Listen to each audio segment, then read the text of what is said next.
Regresamos con su programa Acontecer. Como lo decía hace unos instantes, hoy vamos a analizar un tema muy importante que tiene que ver con uno de los principales ejes de la economía del país, y me refiero al tema automotriz y sobre todo a la tenencia. Para ello nos acompañan como invitados en esta noche el licenciado Germán del Rincón Jarero, quien es presidente de la Asociación de Distribuidores Automotores de Sinaloa. Germán, bienvenido a tu programa. Gracias, doctor, es un placer estar aquí con ustedes. También nos acompaña el licenciado Omar Ayala Terrazas, quien es economista. Omar, bienvenido. Muchas gracias, doctor, es un placer estar aquí también. También nos acompaña nuestro amigo Javier Muñoz Diedas, quien es representante de un grupo automotriz muy importante aquí en el estado de Sinaloa. Javier, Gracias, bienvenido. Buenas tardes y a todo el auditorio. Bien, Gracias. Antes de iniciar con el tema, vamos a dar una pequeña introducción sobre este. El mes pasado el presidente Felipe Calderón anunció la eliminación de la tenencia vehicular. Esto tras el golpe que padeció la industria automotriz el año pasado, cuyas ventas cayeron 26%. El gobierno federal dice que eliminará gradualmente la tenencia de autos, comenzando con la de unidades nuevas. El gobierno federal cubrirá el pago de la tenencia de autos nuevos que sean adquiridos por personas físicas por un valor de hasta 250,000 pesos. Dentro de estas medidas se señaló que la compra de autos será deducible en el caso de las personas morales, y como segunda acción para reactivar el sector automotriz, para compensar el ingreso, el gobierno federal y la industria automotriz acordaron la creación de un fondo especial que llegaría hasta los 3,000 millones de pesos para cubrir el gasto que la tenencia vehicular dejará de pagar los usuarios en la adquisición de autos nuevos. Cabe destacar que la industria automotriz genera 11% de los empleos y es de los principales receptores de inversión extranjera directa en el país. Así que esta noche abordaremos este tema pues con conocedores de la materia. Bien, yo les haría una pregunta aquí a la mesa. Este tema de reactivar el sector automotriz tuvo un antecedente pues de la crisis del 2008 en Estados Unidos. ¿Qué pasó? Germán, ¿qué pasó? Muy bien, aproximadamente en septiembre de 2008 empiezan los problemas financieros en Estados Unidos, con todos los problemas que hubo primero en la materia hipotecaria, que vino a derrumbar después todo lo demás. En materia automotriz pues viene una debacle. En Estados Unidos asusta a las bolsas, asusta a todo el mundo. Y se contagia, ¿no? Se contagia. Hay una crisis automotriz pues gigante a nivel mundial. En todos los países del mundo se cae. Primero en Estados Unidos y luego poco a poco pasaría en México. Aquí tardó un poco más, aquí llegó prácticamente hasta todo 2009. Incluso decía ahí Agustín Cartens que era un catarrito y que México no le iba a pasar nada, que México estaba vacunado. Eso lo dijo, ¿te acuerdas? En enero, principios del 2009. Así es. No, fue mucho más grave y pues los datos los tenemos, son muy duros, fríos. 2009 termina en menos 26.3 para la industria automotriz, pero sobre todo los primeros 6-7 meses de 2009 son menos 30, casi todos los meses constantemente, contra la venta de los mismos meses en 2008. Pues para mucha gente que no se imagina lo que es un 30%, pues de cada 100 autos que vendía, así es que alguna agencia llegaba a vender 100 autos, pues ahora iba a vender 70. La mayoría de las agencias automotrices trabajan con márgenes muy pequeños, tienen gastos muy altos, en algunas hay 100, 120 empleados por agencia. Son demasiados servicios que se otorgan, hay mucho que está atrás del escenario.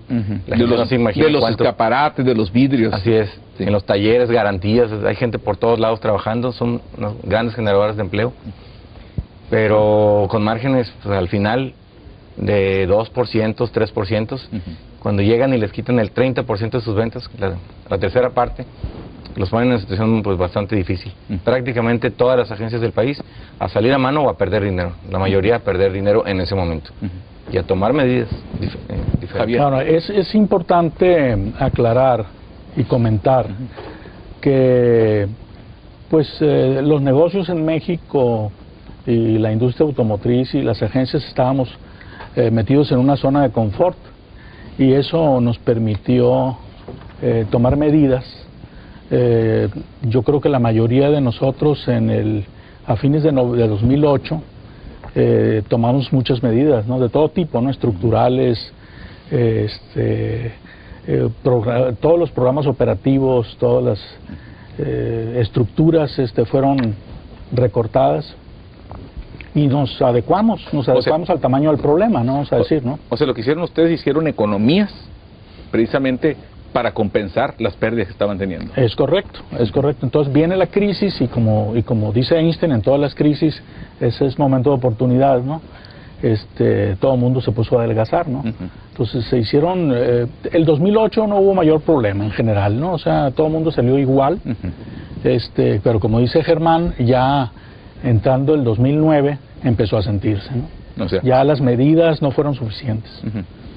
Omar Ayala, tú como economista, que traes una visión global del panorama. Pues como lo dicen aquí los compañeros de la mesa, todo empezó con la contracción del problema económico que hubo, ¿no? A nivel mundial. Aquí en Sinaloa hubo una reducción con respecto al 2009, 2008 del 5% de las ventas, más aproximadamente, ¿no? Y ha sido un problema que ha sido difícil lograr sacarlo adelante porque todas las medidas que se implementaron a nivel mundial, incluso aquí en México, no fueron las adecuadas para poder darle ese impulso de nuevo a la economía que necesitaba, ¿no?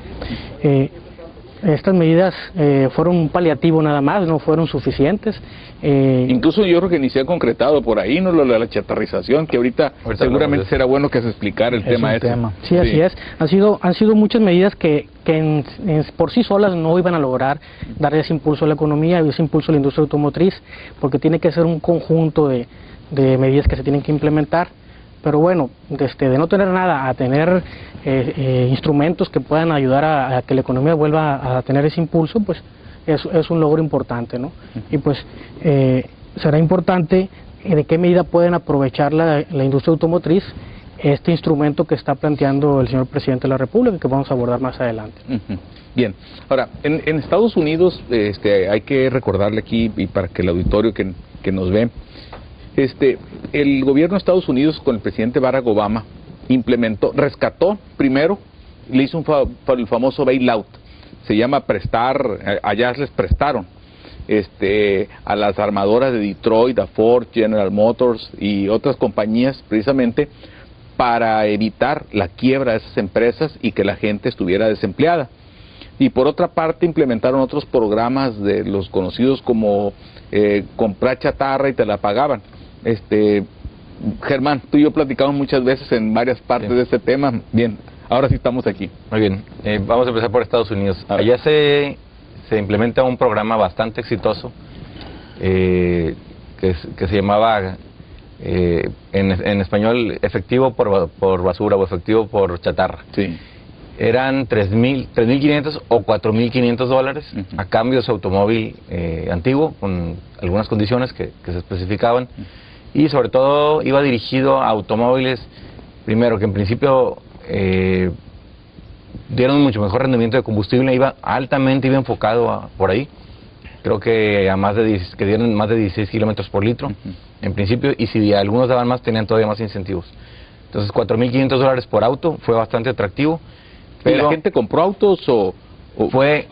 Fue una locura hasta donde los inventarios alcanzaron y el tiempo, porque ahí sí fueron muy respetuosos de los tiempos. Dieron como un mes y medio y en ese tiempo se vendieron 800,000 autos más. Fue bastante exitoso. Incluso creo que se acabó el fondo, ¿verdad? Sí, hasta que diera... Ellos dijeron hasta tal fecha, si alcanza el fondo, hasta ahí llega. Y sí, lo respetaron al pie de la letra. No es como aquí que llevaba tres ampliaciones y nos fuimos a acabar el fondo porque la gente no lo veía muy atractivo como ya. Incluso ni siquiera se cumplían los requisitos, ¿no?